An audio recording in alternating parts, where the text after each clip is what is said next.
여러분 안녕하세요.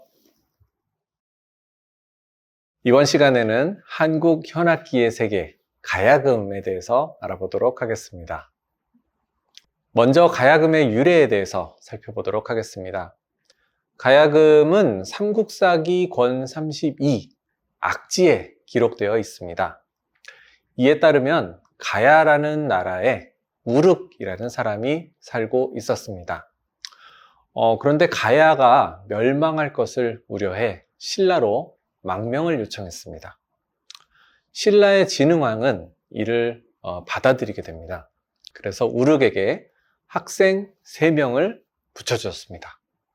그리고 그들에게 각각 춤과 노래와 악기를 전수하라 라고 명했습니다.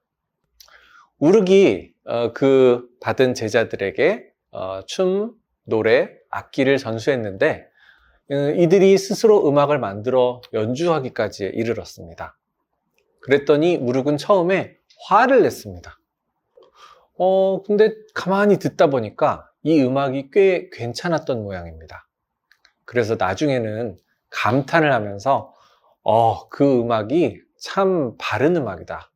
가히 바른 음악이다 라고 얘기를 했다라는 그 한 문장이 굉장히 유명했습니다. 그 이야기가 삼국사기에 전해져 오고 있습니다. 그리고 그 말이 바로 낙이불류 애이불비 이렇게 표현이 되어 있습니다. 낙이불류 즐겁다. 그러나 불류 흘러서 넘칠 정도는 아니다. 그 다음에 애이불비 슬픔이다. 그러나 불비 비통하지는 않다. 그래서 아주 적절한 그런 음악을 연주를 했던 모양입니다. 이 기록이 바로 이제 가야금에 대한 유래이고 그 기록이 삼국사기에 전하고 있습니다. 가야금 악보에 대해서 한번 살펴보도록 하겠습니다. 오늘날까지 전해지는 고악보의 대부분은 검은고 악보입니다. 그러나 더러 가야금 악보도 보이고 있습니다.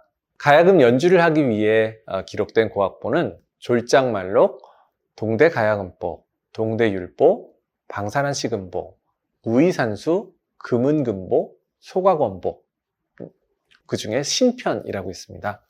이런 정도입니다. 그 외에는 검은고 악보가 대다수입니다. 가야금의 각 줄에는 검은고처럼 이름이 있는데요. 그 줄마다 이름이 있고 이를 노래하듯이 소리내어 연주하는 방법, 우리 검은고 시간에도 배웠는데 뭐라고 할까요? 바로 구음입니다. 몸을 이용해 소리낸다. 우리 육신이란 말 있죠. 그래서 육은 고기를 나타내기도 하지만 이런 몸을 얘기하기도 합니다. 그래서 육보라고 얘기하기도 하는데요. 가야금은 12줄이나 있고 또 악기의 종류도 여러 가지가 있습니다. 그리고 방금 말씀드린 것처럼 악보가 여러 개 존재하기 때문에 그 악보마다 구음법이 달라지기도 합니다. 산조 가야금을 예로 들면 가야금의 구음은 청, 흥, 둥, 당, 동징, 땅, 찌, 찡, 칭, 쫑, 쨍 이렇게 부르고 있습니다. 이 역시도 연주자마다 약간씩 차이가 있을 수도 있습니다. 그러나 가야금 구음법은 점차 쓰임이 줄어 오늘날 정학은 정간보의 율자보로서 우리 황대태협고중 하는 그 율자를 율자보라고 얘기를 하는 거죠. 그리고 산조, 또 민요 등의 그 민속악과 창작곡은 오선보를 자주 사용합니다. 오선보에 그 각각 기록을 해서 서양식 계명창으로 부르는 것이 오늘날 연주에서는 오히려 일반적입니다.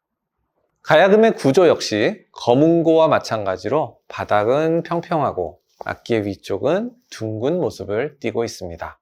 이른바 천원지방, 하늘은 둥글고 땅은 원하다 말씀드린 바 있죠? 이를 상징한다고 볼 수 있습니다. 또한 가야금에는 12줄이 배치가 되어 있는데요. 이 12줄은 각각 12달, 즉 1년 12달을 의미한다고 합니다. 가야금의 머리에 줄이 지나가는 부분이 있는데요. 이 부분을 줄베개, 즉 현침이라고 부릅니다. 줄현이고요. 백의 침이죠. 네, 그래서 줄백의 현침이라고 얘기를 합니다. 보통 머리 끝은 좌단이라고 얘기를 하고요. 꼬리, 가야금의 맨 밑바닥은 역시 검은고와 마찬가지로 봉황에 빗대어서 봉미라고 부릅니다. 가야금의 12줄은 길게 늘어져서 위에부터 밑에까지 늘어져서 봉미에, 꼬리에 이렇게 묶여져 있는데요. 길게 느려트린 실뭉치, 이렇게 우리 팔자로 된 그런 뭉치를 볼 수 있습니다. 그 뭉치를 부들이라고 하고요. 명주실로 12줄의 그 명주실과 이 부들을 연결하는 부위가 있습니다. 명주실과 저 밑에 부들의 그 재질이 다른 걸 볼 수 있잖아요. 그 두 개를 연결하는 부위가 있습니다. 이런 거를 학슬이라고 얘기를 하는데요. 학슬은 학의 무릎이라는 뜻입니다. 그리고 색실로 감겨져 있습니다. 모양을 보면 학의 다리처럼 아주 앙상하게 이렇게 있는데 거기 이렇게 매듭이 딱 있는 것이 뭐 무릎같이, 학의 무릎같이 그렇게 보입니다.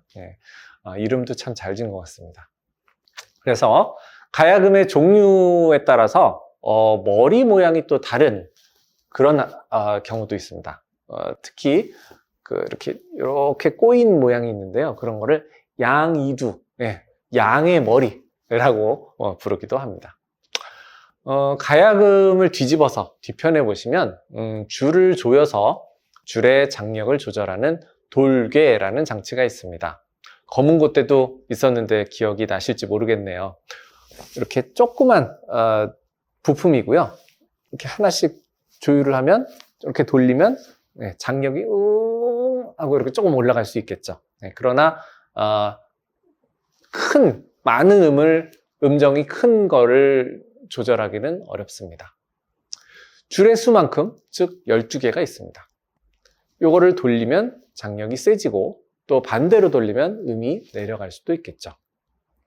또한 가야금의 몸체 위에는 안족이라는 것이 붙어 있는데요. 안족은 기러기 안, 발족, 이렇게 생긴 장치입니다. 그러니까 뭐 한자 팔같이 생겼나요? 근데 이렇게 얹어져 있으니까 마치 기러기의 발처럼 생겼다. 그래서 안족입니다. 이 안족이라는 장치가 12줄이 있으니까 12개가 달려 있겠죠. 근데 이거는 몸체에 붙어 있는 것이 아니고 움직입니다. 그래서 안족을 살짝씩 좌우로 움직이면서 줄의 장력을 조절해서 음정을 조절하게 됩니다. 당연히 연주하면서도 조금 음정이 안 맞아. 그러면 연주자가 따다디다다당 연주하면서 이렇게 살짝 움직이기도 하는, 그렇게 이동이 가능한 장치입니다.